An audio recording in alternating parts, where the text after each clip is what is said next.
সত্তর বছর 80 বছরের লোকেরা গাড়ি চায়, অটো গাড়ি চালাইতেছে। আর কি পারবো পারিসকে চালাইতে? অনেক ছিনতাইকার, অনেক চোর, তারা আমাকে ওইগুলো ছাড়িয়ে দিয়ে অটো চালাইতেছে।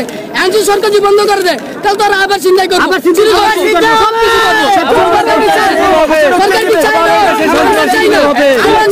আমরা গরিব মানুষ, আমরা চাই যে আমি শান্তি মতো খাইতে পারি, 2 বেলা ভাত খাইতে পারি, শান্তি মতো বাঁচতে পারি। ঠিক আছে, আমি চাই সরকার এটা আনুক, সিটি কর্পোরেশনের মাধ্যমে ওনাকে সিস্টেম করুক। আমরা কাউয়া কাজল কাকার কাছে একটাই অনুরোধ করতে চাই, যে জানে অটো গাড়ি ছাড়ে, এটাই চাইবো আমরা, এটাই যেন চলে।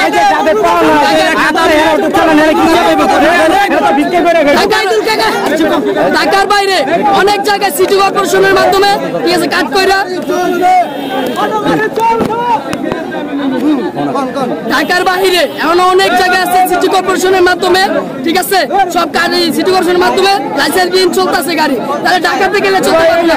এতগুলো মানুষ, লাখ লাখ মানুষ ঠিক আছে কিস্তিতে টাকা তুললা, কেউ সুদের টাকা তুললা গাড়ি কিনছে, এখন যদি গাড়ি নিয়ে আরো ভাঙ্গা লাগতেছে, এই টাকাগুলো কেমন?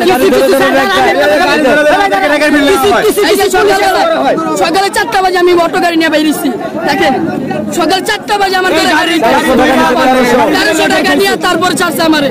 সকাল 4টা বাজে ডিউটি শুরু হয়েছে 8টা থেকে, আর 4টার সময় গাড়ি টাকা দিতেছে কেন? আর কিছু কিছু পুলিশের অটো রিক্সা আছে, তাকে অটো রিক্সা যদি কোনো পুলিশে ধরে তাকে নাম শুনে ছাইড়া দেয়, তাকে ধরে না, এটা কোনো মানে না। ঠিক আছে, কিছু কিছু বড় বড় পুলিশ আছে, কিছু কিছু বড় বড় পুলিশ আছে, এরা এইগুলো নামের উপরে চলে। আমরা সাধারণ মানুষ নামের উপরে চলতে পারি না। আমাদের তো নগদ টাকা নেয়, নাহলে আমাকে মার দেয়, নাহলে আমরা গাড়ি ঘুরে রেখে ব্যাটারি ঘুরে তুলে রেখে দেয়। এই নিয়ম আমরা মানি না, আমরা যেটা লিগ্যাল এটাই হইব।